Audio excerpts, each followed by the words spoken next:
हर खबर पर होगी आपकी पकड़। डाउनलोड कीजिए एबीपी लाइव ऐप। जेल या बेल, सुशांत केस में आज का दिन बेहद अहम है। एक तरफ एम्स ने फोरेंसिक रिपोर्ट सीबीआई को सौंपी है, जिससे यह खुलासा हुआ है कि सुशांत के शरीर में कोई जहर नहीं मिला है। मतलब साफ है कि सुशांत को जहर दिए जाने की पुष्टि नहीं हुई है। दूसरी तरफ ड्रग्स कनेक्शन में गिरफ्तार रिया चक्रवर्ती की जमानत याचिका थोड़ी देर में बॉम्बे हाईकोर्ट में इस पर सुनवाई होने वाली है। इस पर फैसला आने वाला है। रिया, उसके भाई शौविक चक्रवर्ती समेत 5 आरोपियों की जमानत याचिका पर इस वक्त सुनवाई चल रही है। लगातार एनसीबी रिया चक्रवर्ती की जमानत याचिका का विरोध कर रही है। एनसीबी ने दलील रखी है कि रिया चक्रवर्ती ड्रग पेडलिंग में शामिल थी, इसलिए उनको जमानत नहीं दी जाए। हम आपको बता रहे हैं, 2 तस्वीरें आप देख रहे हैं इस वक्त। पहली, रिया को बेल या जेल, और दूसरी सुशांत की मौत की मिस्ट्री। रिया को 22 दिन हो चुके हैं जेल में। 22 दिन से उसको जमानत नहीं मिली है। इससे पहले लोअर कोर्ट में जमानत याचिका दाखिल की थी रिया चक्रवर्ती, उसके भाई शौविक ने और 5 अन्य ने, लेकिन उसकी जमानत याचिका को लोअर कोर्ट ने खारिज कर दिया था।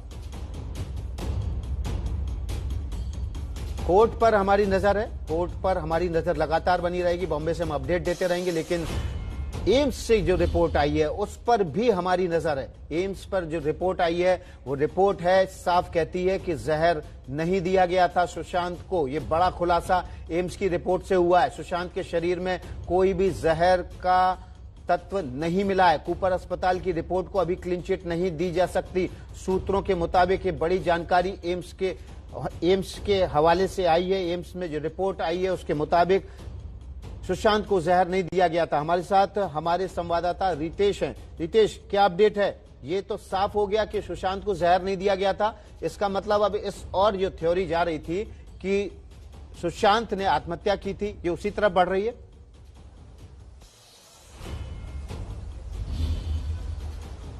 जी, इसे पूरी तरह से नकारा नहीं जा सकता, लेकिन जो हत्या की थ्योरी थी वो भी अभी तक पूरी तरह से उस पे भी पूर्ण विराम नहीं लगा है, क्योंकि जो जहर वाला एक थ्योरी जो सामने निकल के आ रही थी वो सिर्फ एक थ्योरी थी कि मतलब सुशांत की हत्या जहर देके भी की गई होगी। तो इस थ्योरी को जो है वो फिलहाल पूर्ण विराम लगा है कि किसी भी तरह के टॉक्सिक ट्रेसेस जो हैं, केमिकल ट्रेसेस जो हैं, वो सुशांत के शरीर में नहीं मिले हैं, यानी सुशांत सिंह को जहर देकर नहीं मारा गया है। अब जो एक थ्योरी बचती है कि क्या उनकी गला घोटकर हत्या की गई है, जैसे कि सुशांत के परिवार ने कुछ फोटोज आगे रखते हुए एक आरोप लगाया था। अब उस पे जो है वो जांच आनी बाकी है। लेकिन सबसे महत्वपूर्ण बात है कि सुशांत सिंह राजपूत का कूपर अस्पताल में पोस्टमार्टम हुआ था, उस कूपर अस्पताल की रिपोर्ट को भी क्लीन चिट नहीं दी गई है। मतलब अभी भी कुछ सवाल हैं जिनके उत्तर तलाश रही है। तो सीबीआई हो, यही अहम सवाल है कि कौन से वो सवाल हैं जिनका उत्तर अभी भी सीबीआई तलाश रही है, और वो कौन से खामियां हैं जिनके बेसिस पर अभी भी कूपर हॉस्पिटल की पोस्टमार्टम रिपोर्ट को क्लीन चिट नहीं मिली है।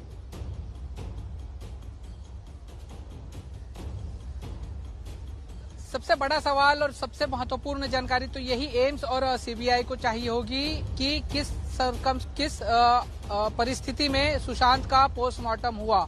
जैसे कि एक तथ्य निकल के ये सामने आ रहा है कि जो उस समय पे जो रोशनी अवेलेबल थी उस लाइट में पोस्टमार्टम करना थोड़ा सा मुश्किल था, और इस तरह के कई सवाल हैं जो एम्स के डॉक्टरों को अभी भी तलाश है कूपर अस्पताल के डॉक्टरों से। कूपर अस्पताल के जिन डॉक्टरों ने पोस्टमार्टम किया था, हो सकता है उनसे क्लैरिफिकेशन के लिए या उनसे और जानकारी जुटाने के लिए आगे चल के भविष्य में पूछताछ की जाए। लेकिन अभी तक की जो कूपर की रिपोर्ट है उसे पूरी तरह से खारिज नहीं किया गया है। ये साफ तौर से अपनी रिपोर्ट में एम्स ने मेंशन किया है। जी, दीपेश त्रिपाठी, आपका बहुत बहुत शुक्रिया। दीपेश हमें बता रहे थे किस तरह से एम्स की जो रिपोर्ट है वो साफ तौर पर यह कह रही है कि सुशांत सिंह राजपूत को जहर नहीं दिया गया था, लेकिन कूपर अस्पताल की पोस्टमार्टम रिपोर्ट पर लगातार सवाल बने हुए हैं। हम सीधे चलते हैं, मुंबई हाईकोर्ट का रुख करते हैं। हमारे संवाददाता अंकित गुप्ता वहां मौजूद हैं। अंकित, रिया चक्रवर्ती, शौविक चक्रवर्ती और 5 अन्य, इनकी जमानत याचिका पर सुनवाई शुरू हुई?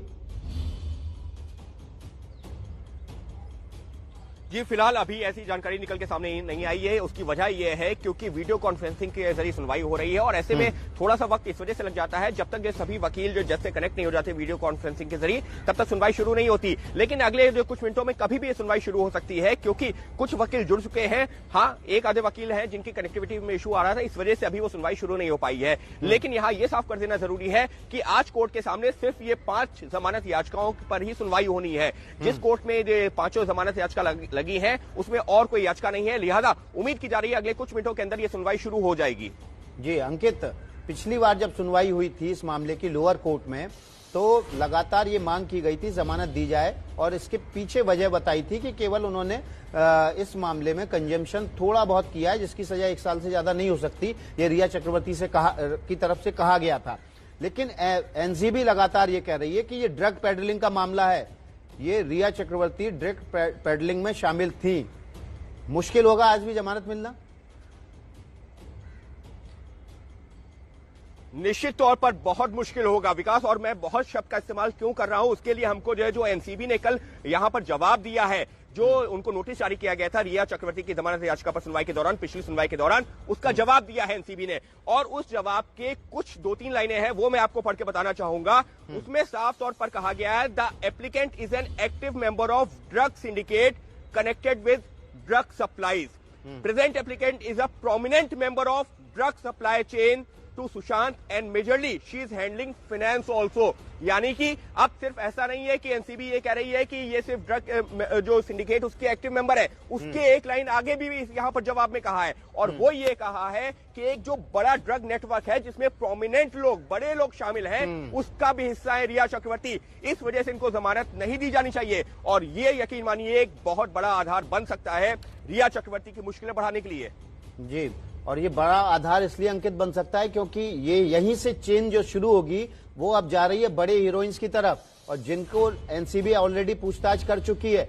अगर आज रिया चक्रवर्ती को जमानत नहीं मिली तो उसके बाद वो जो 4 हीरोइन है जिनके मोबाइल हैंडसेट जमा कर लिए एनसीबी ने, उनकी मुश्किलें बढ़ना शुरू होंगी। निश्चित तौर पर क्यों हमको समझना होगा, यहां पर दीपिका का नाम तो जो है रिया चक्रवर्ती के बयान में सामने नहीं आया है, लेकिन जो एनसीबी के सूत्र हैं उन्होंने ये जरूर बताया था कि रिया चक्रवर्ती के बयान में ही जो 3 दिन पूछताछ हुई थी, 6 सितंबर, 7 सितंबर और 8 सितंबर को, उस दौरान रिया चक्रवर्ती ने सारा अली खान का नाम लिया था और श्रद्धा कपूर का नाम लिया था, और सारा और श्रद्धा जो एनसीबी के सामने पहुंची थी उसकी वजह थी रिया चक्रवर्ती। हालांकि निचली अदालत में जमानत याचिका पर सुनवाई के दौरान रिया चक्रवर्ती अपने ऐसे किसी बयान से मुकर चुकी हैं, लेकिन एनसीबी ने सारा और श्रद्धा को उसी आधार पर बुलाया था, और ऐसे में अगर रिया चक्रवर्ती की यहां से जमानत याचिका खारिज होती है, निश्चित तौर पर यकीन मानिए एनसीबी की जांच और बड़े नामों तक भी आगे बढ़ेगी, और बड़े नामों तक आंच जाएगी। एनसीबी की जांच की आंच बड़े नामों तक चलेगी। हमारे साथ पूरा पैनल है, नुपुर मेहता अभिनेत्री हैं, सुरेंद्र पाल अभिनेता है, उनके अलावा हमारे साथ वरुण जैन और मनोज वर्मा भी जुड़े हुए हैं। सीधे नुपुर के पास चलते हैं। नुपुर, ये जो जाल है, जो ड्रग्स का रैकेट है, ये बहुत बड़ा हो गया है, और आज की जमानत अगर रिया चक्रवर्ती को नहीं मिलती है तो इससे ये भी आगे का रास्ता जो खुलेगा वो और ज्यादा विस्तार पाएगा।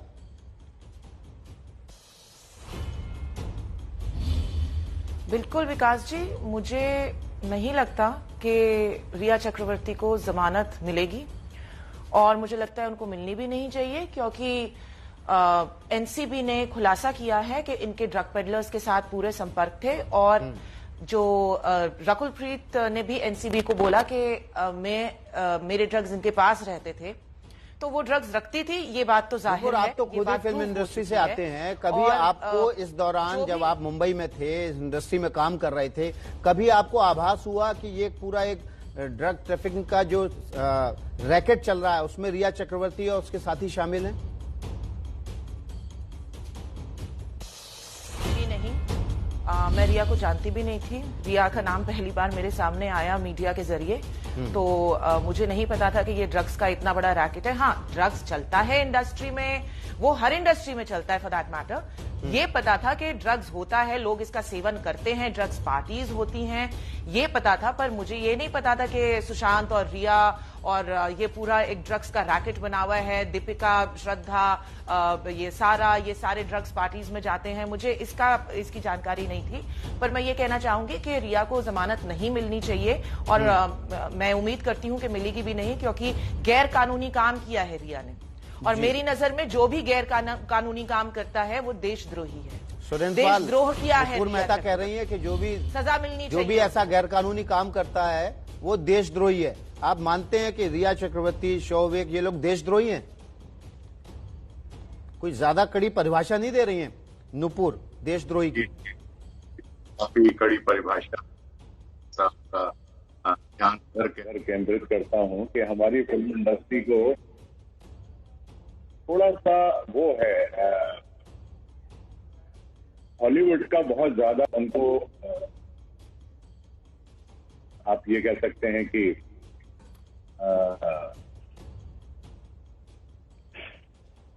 हॉलीवुड का बहुत ज्यादा उनको नशा, और यही कारण है कि जब हॉलीवुड में भी कुछ भी होता है तो बॉलीवुड वाले उसको कॉपी करते हैं। बॉलीवुड को तो बॉलीवुड कहा करते थे, लेकिन उससे पहले हम उसे फिल्म इंडस्ट्री के, बॉम्बे फिल्म इंडस्ट्री के नाम जानते थे।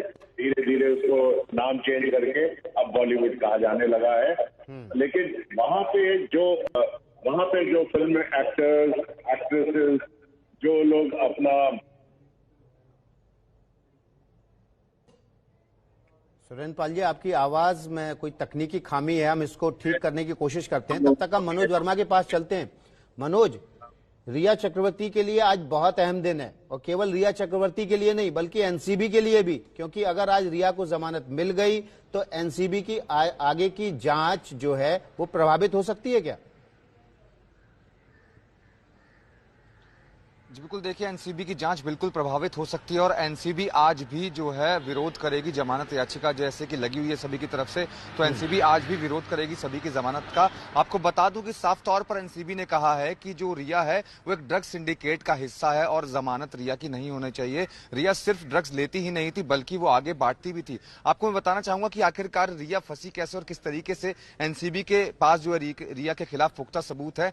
दरअसल एक बार जो है सैमुअल मिरांडा जो है ड्रग्स पैडलर से ड्रग्स लेने के लिए गया था। जब सैमुअल वहां बांद्रा इलाके में पहुंचा तब सैमुअल के पास पैसे नहीं थे, वो पैसे ले जाना भूल गया था। तब सैमुअल ने शौविक को फोन किया जो कि रिया का भाई है। शौविक ने कहा कि आप रिया का जो अकाउंट है उससे जो है पेमेंट कर दीजिए। यहां से ये जो एक पुख्ता सबूत एनसीबी को मिला है, क्योंकि इससे पहले जो पेमेंट की जाती थी वो सुशांत सिंह राजपूत के अकाउंट से की जाती थी या फिर सैमुअल के पास कैश रहता था। लेकिन जब ये डायरेक्ट पेमेंट रिया के अकाउंट से सीधी की सीधी पेमेंट ड्रग पैडलर के पास हुई है तो ये एक बहुत अहम सबूत हो जाता है कि न सिर्फ आप ड्रग्स कंज्यूम कर रहे थे बल्कि उसकी खरीद फरोख्त भी कर रहे थे। लेकिन मनोज, एक बड़ा सवाल ये भी पैदा होता है, केवल एक बार का ट्रांजेक्शन क्रेडिट कार्ड से होना और ड्रग पैडलर बना देना। इसी वक्त एक बड़ी खबर आ रही है, बॉम्बे हाई कोर्ट में रिया चक्रवर्ती मामले की सुनवाई शुरू हो गई है। इस वक्त की बड़ी खबर है, 22 दिन से रिया चक्रवर्ती जेल में है। हमारे साथ अंकित गुप्ता, हमारे संवाददाता सीधे बॉम्बे हाई कोर्ट से हैं। अंकित, सुनवाई शुरू हो गई? जी बिल्कुल, सुनवाई शुरू हो गई है और सबसे पहले जज ने, यानी कि जो मामले की सुनवाई कर रहे जज हैं, उन्होंने ये कहा है कि वो उस एस्पेक्ट पर गौर करेंगे जिसके आधार पर निचली अदालतों ने जमानत नहीं दी। और उसका एक बड़ा आधार था एनडीपीएस का एक्ट का सेक्शन 37, क्योंकि सेक्शन 37 ये कहता है कि जहां पर ड्रग ट्रैफिकिंग हो, बड़े पैमाने पर ड्रग कंजम्पशन की बात हो, ड्रग रैकेट्स की बात हो, ऐसे मामलों पर जमानत देना ठीक नहीं होता है। और इसी वजह से वो एक मुख्य आधार वो भी बना था जिसके आधार पर फिर चाहे वो जो है पहले मजिस्ट्रेट की कोर्ट हो या फिर बाद में सेशंस कोर्ट हो, उन्होंने जमानत नहीं दी थी। लिहाजा मामले की सुनवाई करते हुए सबसे पहले बॉम्बे हाई कोर्ट की तरफ से यह कहा गया है कि एनडीपीएस एक्ट का जो सेक्शन 37 है, हम पहले उस पर गौर करेंगे कि क्या वाकई में ये केस वैसा है जहां पर जमानत नहीं दी जानी चाहिए। बाद में हम बाकी पहलुओं को भी देखेंगे। कुल मिलाकर के रिया समेत जो बाकी आरोपी हैं उनकी जमानत याचिका पर बॉम्बे हाई कोर्ट में सुनवाई शुरू हो गई है। और देखिए, सुनवाई शुरू हो गई। अंकित गुप्ता एक बड़ी जानकारी दे रहे हैं। बॉम्बे हाई कोर्ट में सेक्शन 37 को सबसे पहले सुनना शुरू किया है, जिस आधार पर निचली अदालत ने रिया चक्रवर्ती की जमानत की याचिका को खारिज किया। बेल या जेल पर बड़ी बहस चल रही है। हम आपको लगातार बता रहे हैं कि आज रिया चक्रवर्ती की बेल है, बेल पर सुनवाई चल रही है बॉम्बे हाई कोर्ट में। और इस खबर पर हम पूरी तरह से बने हुए हैं। हमारे साथ हमारे संवाददाता अंकित गुप्ता सीधे बॉम्बे हाई कोर्ट से हैं। अंकित, क्या अपडेट है? सुनवाई कहां तक आगे बढ़ी? जज ने कहा कि सेक्शन 37 पर सबसे पहले सुनवाई होगी। जी बिल्कुल, सेक्शन 37 पर सुनवाई होगी और इस सब के बीच में जो है जो मामले की सुनवाई शुरू हुई है उसमें सबसे पहले जो वकील हैं यानी कि अब्दुल बासित परिहार, जो इस मामले में जो है रिया और शौविक समेत जो सह आरोपी है जिसने जमानत याचिका लगाई हुई है, उसके वकील अदालत में दलीलें पेश कर रहे हैं। वो यही बता रहे हैं कि इस मामले में जो धाराएं लगाई गई हैं अब्दुल बासित परिहार को, क्योंकि उनके वकील हैं, वो उनका ये कहना है कि वो इतनी गंभीर नहीं है कि जिसमें उनको जमानत ना दी जाए और वो तो लगातार जो है कस्टडी में है। यहां पर महत्वपूर्ण यह है, हमको ये समझना होगा अब्दुल बासित परिहार के वकील ही सबसे पहले जिरा क्यों कर रहे हैं, क्यों क्योंकि अदालत में 5 जमानत याचिकाएं हैं। पहली जमानत याचिका है अब्दुल बासित परिहार की, दूसरी है दीपेश सावंत की, तीसरी सैमुअल मिरांडा की, चौथी रिया चक्रवर्ती की और पांचवी है शौविक चक्रवर्ती की। तो इसी सीक्वेंस में जो एक एक आरोपी हैं उनके वकील अपनी जिरह पेश करेंगे। लेकिन यहां यह भी ध्यान में रखना होगा कि ये सभी मामले क्योंकि एक ही केस से जुड़े हुए हैं, लिहाजा सभी वकील बीच बीच में अपनी बातें भी रखते रहेंगे। तो फिलहाल जो मामले की सुनवाई शुरू हुई है वहां पर अब्दुल बासित परिहार जो मामले में ड्रग पेडलर था उसके वकील अदालत को अपनी दलीलें पेश कर रहे हैं।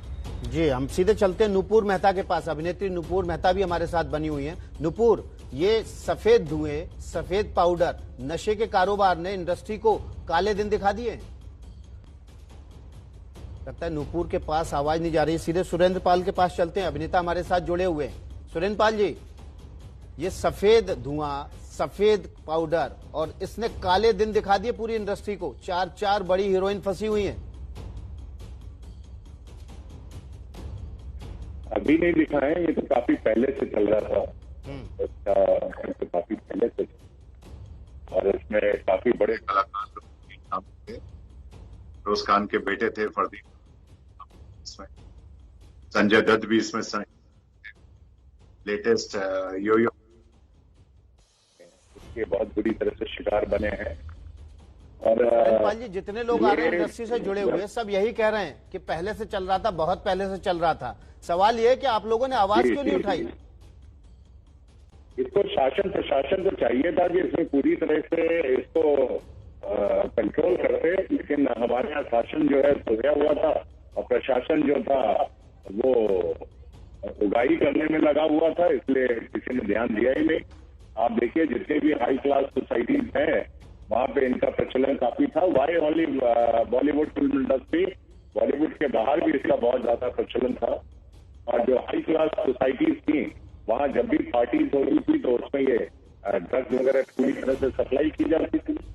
और ये जो है बिजनेस इतना फ्लोरिश करने लगा धीरे धीरे कि आप देखिए कि हमारे यहाँ एक एक्ट्रेस थी ममता कुलकर्णी जी, जिन्होंने विक्की नाम से ड्रग पेडलर था जो करीब 2000 करोड़ का मालिक बन गया था। और जितने भी ड्रग पेडलर्स हैं सब मर्सिडीज गाड़ियों में घूमते रहते हैं। तो आप ये बात मैं इसलिए आपको बता रहा हूँ कि इससे ये पता लगता है कि ये जो ड्रग का जो धंधा है ये कितना ज्यादा जी हाँ, बिल्कुल। सुरेंद्र पाल जी हमारे साथ बने रहिए। आप हमारे साथ नुपुर मेहता भी बनी हुई है, मनोज वर्मा और वरुण जैन भी लगातार बने हुए हैं, अंकित गुप्ता भी बॉम्बे हाईकोर्ट से बने हुए हैं। इस बड़ी कवरेज पर जेल या बेल लगातार बने हुए हैं। बने रहिए एबीपी न्यूज पर। एबीपी न्यूज आपको रखे आगे। रिया चक्रवर्ती जेल में ही रहेगी या उसे बेल मिल जाएगी? इस बड़ी खबर पर हम लगातार बने हुए। बॉम्बे हाईकोर्ट में इस पर सुनवाई चल रही है। सुशांत की गर्लफ्रेंड, सुशांत की सबसे बड़ी राजदार, सुशांत की मौत के केस में आरोपी नंबर 1 रिया चक्रवर्ती की आज जमानत अर्जी पर सुनवाई हो रही है। ड्रग्स कनेक्शन में रिया चक्रवर्ती 22 दिन से जेल में बंद है। रिया के अलावा उसके भाई शौविक, सुशांत के सहयोगी Samuel Miranda, house manager Dipesh Sawant और ड्रग पेडलर अब्दुल बासित परिहार ने भी हाईकोर्ट में जमानत की गुहार लगाई है। अभी अब्दुल बासित परिहार की अर्जी पर सुनवाई चल रही है। चौथे नंबर पर रिया की अर्जी पर सुनवाई होनी है। सभी जेल से बाहर आना चाहते हैं, लेकिन एनसीबी का कहना है कि सभी लोग संगठित तरीके से ड्रग्स की खरीद फरोख्त में शामिल थे, इसलिए इनको जमानत नहीं मिलनी चाहिए। सुनवाई शुरू होते ही बॉम्बे हाईकोर्ट के जज ने सबसे पहले एनडीपीएस एक्ट सेक्शन 37 के तहत सुनवाई शुरू की, जिसमें उन्होंने उन पहलुओं पर विचार करना शुरू किया है जिनके बेसिस पर लोअर कोर्ट यानी कि निचली अदालत ने इनको जमानत नहीं दी है। हम आपको लगातार इस बड़ी खबर पर पल पल का अपडेट दे रहे हैं। सुनवाई चल रही है बॉम्बे हाईकोर्ट में। सीधे चलेंगे हमारे संवाददाता वरुण, हमारे अंकित के पास चलते हैं। अंकित के पास कुछ खबर है। अंकित, क्या अपडेट है? जी बिल्कुल, इस सबके बीच में जो है जो बासित परिहार के वकील हैं वो अपनी दलीलें पेश कर ही रहे थे कि रिया के वकील जो सतीश मानिशंडे हैं वो भी खड़े हुए हैं और उन्होंने भी अपनी दलीलें पेश करनी शुरू की हैं। जैसा मैंने बताया था कि ये सारे आरोपी हैं, सभी लोग एक ही मांग कर रहे हैं कि उनको जमानत दी जानी चाहिए, लिहाजा एक एक करके जो सभी वकील अपनी दलीलें पेश करेंगे। तो जो रिया के वकील हैं सतीश मानिशंडे, वो एनडीपीएस एक्ट की जो धाराएं हैं उनका जिक्र कोर्ट के सामने कर रहे हैं और वो ये बता रहे हैं कि अलग अलग धाराओं में अलग अलग प्रावधान है और रिया के खिलाफ जो धाराएं लगाई गई हैं वो उनके ऊपर नहीं बनती हैं, क्योंकि उनके पास ना तो कोई बरामदगी हुई है, ना ही सीधे तौर पर कंजम्पशन का केस बनता है और ना ही ड्रग ट्रैफिकिंग का केस बनता है। तो ऐसे मामलों में रिया को जमानत दी जानी चाहिए। तो फिलहाल एनडीपीएस एक्ट की अलग अलग धाराओं के आधार पर जो रिया के वकील है वो बिल्कुल अंकित, ये अलग अलग धाराओं पर चर्चा चल रही है। इसी सवाल का जवाब ले लेते हैं वरुण जैन से। वरुण, रिया चक्रवर्ती के वकील कह रहे हैं कि जो धाराएं लगाई गई हैं उसके बेसिस पर जमानत दी जानी चाहिए, क्योंकि ये कानूनन जुर्म ये किया ही नहीं है, ड्रग पेडलर का काम, ड्रग ट्रैफिकिंग का काम नहीं किया, उसने थोड़ा बहुत कंजम्पशन किया है। देखिए बिल्कुल, क्योंकि रिया के वकील जानते हैं कि एनसीबी ने जो धाराएं उसके ऊपर लगाई है उसमें उसको बेल मिलना आसान नहीं है, इसलिए वो ये दलीलें रख रहे हैं कि रिया ने कभी कंजम्पशन करा नहीं और उसके पास प्रोक्योरमेंट नहीं थी, बरामदगी ड्रग्स की उसके पास से नहीं हुई है, इसलिए एनसीबी ने जो धाराएं लगाई है वो धाराएं गलत है, इसलिए रिया को बेल मिलनी चाहिए। और यही पक्ष उन्होंने इससे पहले भी जब ये मामला लोअर कोर्ट में था तब भी ये बात रखी थी कि उसके पास से ड्रग्स की बरामदगी नहीं हुई है, धाराएं गलत है। तो कहीं ना कहीं कोशिश यही है कि एनसीबी की जो धाराएं लगाई गई है उनको गलत साबित किया जाए, जिसके चलते अदालत रिया को बेल दे। जी सीधे मनोज वर्मा के पास चलते हैं। मनोज, केवल एक बार क्रेडिट कार्ड यूज हुआ रिया चक्रवर्ती का और उसके बेसिस पर एनसीबी कह रही है कि रिया चक्रवर्ती ड्रग पेडलर है, ड्रग ट्रैफिकिंग करती है और इसका हाई सोसाइटी तक चेन है पूरा ड्रग सप्लाई का। बिल्कुल, देखिए एक बार क्रेडिट कार्ड की अगर बात करें तो एनसीबी इसको एक अहम सबूत मानकर चल रही है, लेकिन उसके अलावा जो एनसीबी के पास बयान मौजूद हैं, जो दीपेश का बयान मौजूद है, उसके अलावा केशव का बयान मौजूद है, नीरज का बयान मौजूद है, सिद्धार्थ पिठानी का बयान मौजूद है, इन सबके बयानों में भी यही बताया गया है कि रिया ड्रग्स मंगवाती थी और सुशांत के लिए ड्रग्स मंगवाया जाता था। लेकिन जो क्रेडिट कार्ड वाली बात सामने आ रही है, जो क्रेडिट कार्ड है वो एक सबूत के तौर पर एनसीबी ने कहीं ना कहीं यूज किया है और एक बार नहीं ड्रग्स को कई बार मंगवाया गया है और सुशांत सिंह राजपूत के लिए मंगवाया गया है। और लगातार एनसीबी कोर्ट में अपनी ये दलील रख रही है कि जो रिया है एक बड़े ड्रग सिंडिकेट का हिस्सा है, इसलिए जमानत नहीं होनी चाहिए। अगर रिया की और जो बाकी आरोपियों की अगर जमानत हो जाती है तो इस केस पर बहुत गलत असर पड़ेगा, इसलिए जो एनसीबी चाहती है कि इनमें से किसी की भी जमानत ना हो पाए और यही वजह है कि आज भी एनसीबी जमानत का विरोध कर रही है। अभिनेत्री नुपुर मेहता के पास चलते हैं। बड़ा सिंडिकेट चल रहा है नुपुर, बॉम्बे फिल्म इंडस्ट्री में बड़ा सिंडिकेट। हाँ जी विकास जी। और आप मानते हैं कि ये सिंडिकेट जो है नए आने वाले लड़कों को, युवाओं को, युवतियों को, जो स्ट्रगलर होते हैं उनको सबसे पहले जद में लेता है?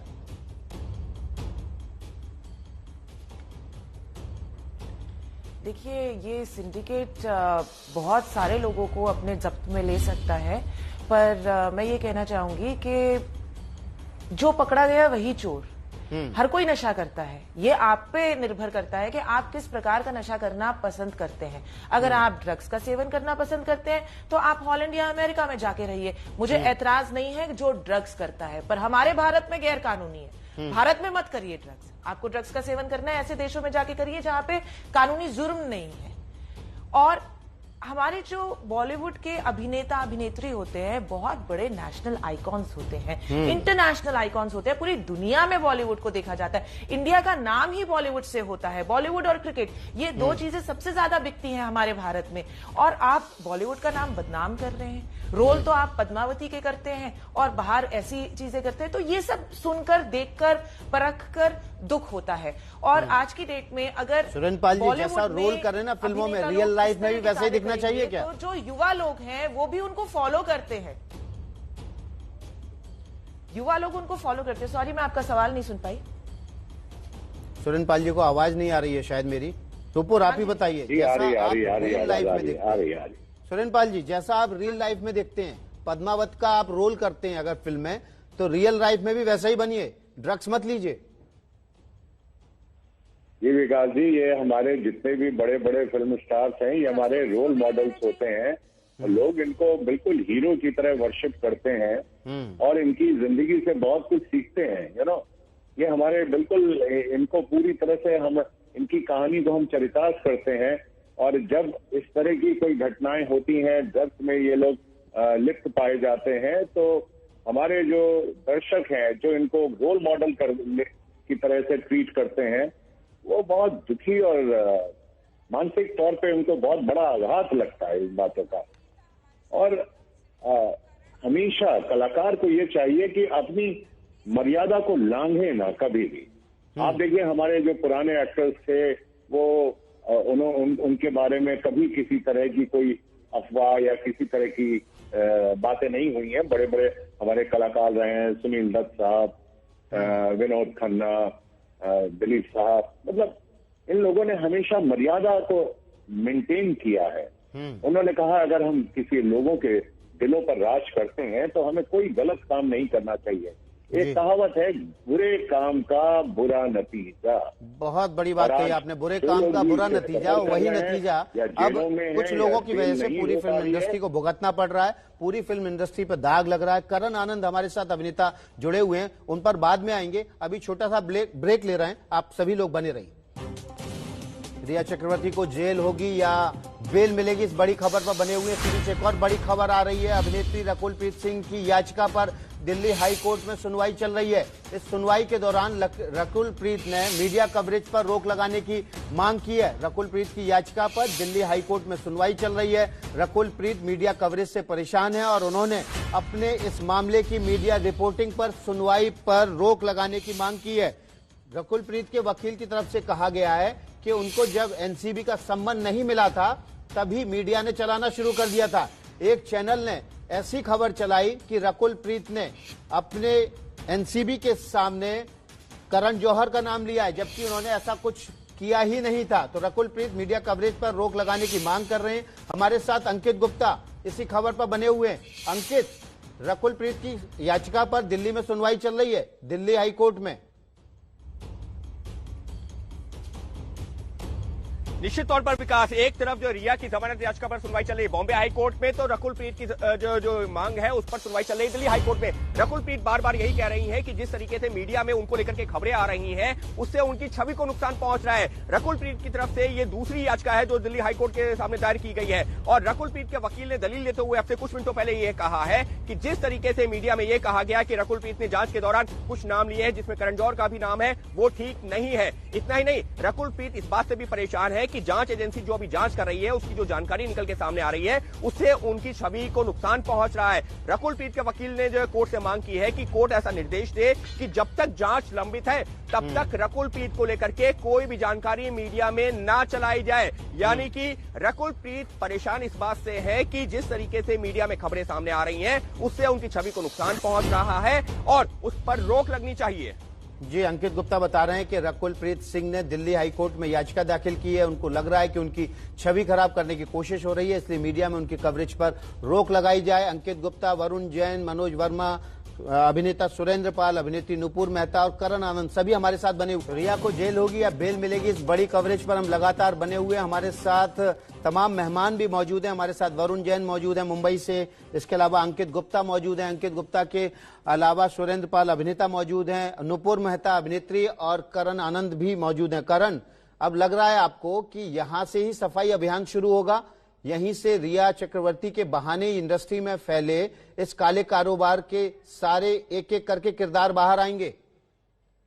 ऐसा लगता तो है, क्योंकि ये जो शुरुआत हुई है ये बहुत अच्छी है और मैं हमेशा से ये कहता आया हूं कि कहीं ना कहीं से तो स्टार्ट करना पड़ेगा।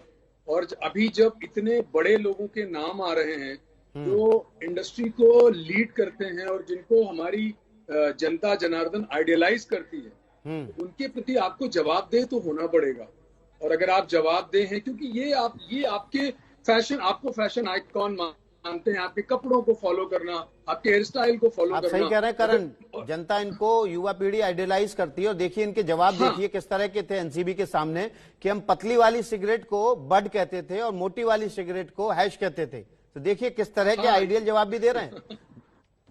करेक्ट, ये बहुत ही सरप्राइजिंग है। और लेकिन उसके लिए हमारी मुझे ऐसा विश्वास है कि हमारी जो एजेंसी है वो इतनी स्ट्रांग है कि वो सारे लूपहोल जो हैं, जो रास्ते निकाले जा रहे हैं, उनको शायद वो बंद करेगी और वो सही तरीके से ग्रैब करेगी। जो भी कल्प्रिट हैं, जिन्होंने गलतियां की हैं, उनको पनिशमेंट तो मिलनी चाहिए। उनको सोशली असैसिनेशन तो उनका हो ही रहा है, बट एटलीस्ट उनको लॉ के दायरे में आके जो भी उनके लिए बनता है वो होना ही चाहिए। क्योंकि तभी एक नजीर सेट होगी आने वाली पीढ़ी के लिए। तभी एक वो होगा, बेंचमार्क होगा कि अगर हमने ये किया उनके साथ हो सकता है तो हमारे साथ भी हो सकता है। बिल्कुल, जिसने भी गलत किया है, चाहे वो बड़ा हो छोटा, सभी को इस दायरे में आना चाहिए।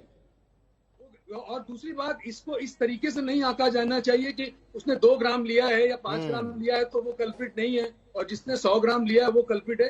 This is also wrong. Law है, तो चाहे 2 ग्राम वाला हो, चाहे 100 ग्राम वाला हो, चाहे 10 ग्राम वाला हो, सभी को अब इस सफाई अभियान का हिस्सा बनना होगा। एनसीबी ने सफाई अभियान शुरू की है और लगातार इस बड़ी कवरेज पर हम लगातार सारी पल पल की जानकारी आपको दे रहे हैं। रिया चक्रवर्ती को जेल होगी या बेल मिलेगी, इस बड़ी खबर पर बने हुए एबीपी न्यूज पर बने रहिए। एबीपी न्यूज आपको रखे आगे।